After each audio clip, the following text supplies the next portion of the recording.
কতদিন আগে এসেছিলেন মায়ের কাছে?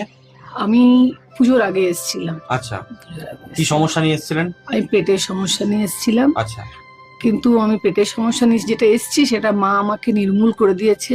মা আমাকে এত ভালো করে দিয়েছে, আমি জীবনে ভাবতেই পারিনি মা আমাকে এতটা ভালো করবে। এসে এই দুদিনের মধ্যে আমি এতটা ভালো হব। কিন্তু মায়ের কাছে আমি আসতাম, কিন্তু মা আবার আমাকে নিজেই নিয়ে এসছে। কাল অ্যালার্জির জন্য আমি প্রচন্ড কিছুদিন কষ্ট পাচ্ছিলাম। কালকে হঠাৎ মনে করলাম যে বললাম আমি মায়ের কাছে যাব, মা আমাকে নিশ্চয়ই ডাকছে যে এটা না করলে তুই আমার কাছে যাবি না। এই জন্যই আমি আবার মায়ের কাছে ছুটে এসেছি। কিন্তু রাতের মধ্যে দিচ্ছি অ্যালার্জিটা, সকালে দিচ্ছি ভালো হয়ে গেছে আমার। মানে সত্যি কথা বলতে যত ভক্তরা আসে, তো আমি ভক্তরা আমার সাথে এসে কথা বলে বা মায়ের সাথে কথা বলে, তারপর যখন ভক্তরা বাড়ি ফিরে যায় আমার তো জানতে ইচ্ছে করে সেই ভক্তরা কেমন আছে। নিশ্চয়ই নিশ্চয়ই।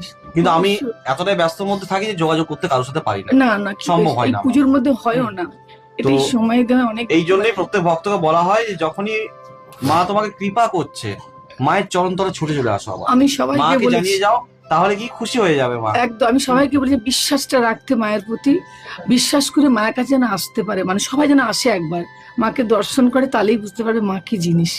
আর কাউকে কিছু বোঝাতে হবে না, কাউকে কিছু বলতে হবে ভক্তি দিয়ে ডাকতে হবে। না, কিচ্ছু না। এখানে কোনো টাকা পয়সা ধন দৌলত কিচ্ছু নেই, কোনো চাহিদা নেই, অবাক কোনো জিনিসের কিছু নেই।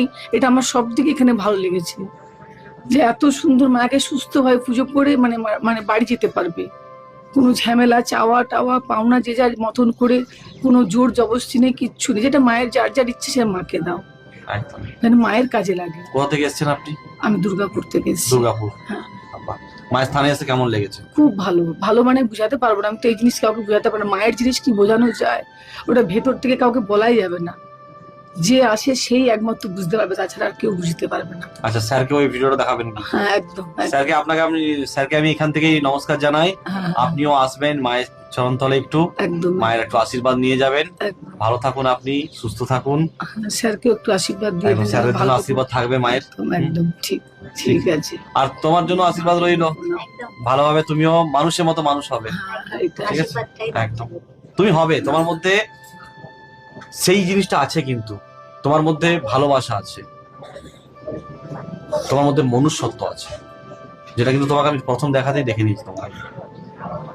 এটাকে বাঁচিয়ে রাখো, মনুষ্যত্বকে বাঁচিয়ে রাখো। টাকা পয়সা কিছু নেই, কিচ্ছু নেই, টাকা পয়সা জীবনে কিচ্ছু নেই। টাকা পয়সা প্রয়োজন, প্রত্যেকটা মানুষের টাকা ছাড়া না, দুনিয়াটা রোগ ফাঁকা, এটা জ্বালা বাস্তব কথা। খাওয়া এইটুকু। কিন্তু মনুষ্যত্ব কিন্তু কেনা যায় না, মনুষ্যত্ব নিজেকে তৈরি করে নিতে হয়, যেটা তোমার মধ্যে আছে। এটা ভালো লেগেছে ভালোবাসা, আমার। ব্যবহার, এটা কোনদিন হয় না। একদম। তাহলে ভালো থাকবেন সবাই। একদম একদম, তুমিও ভালো থাকবে।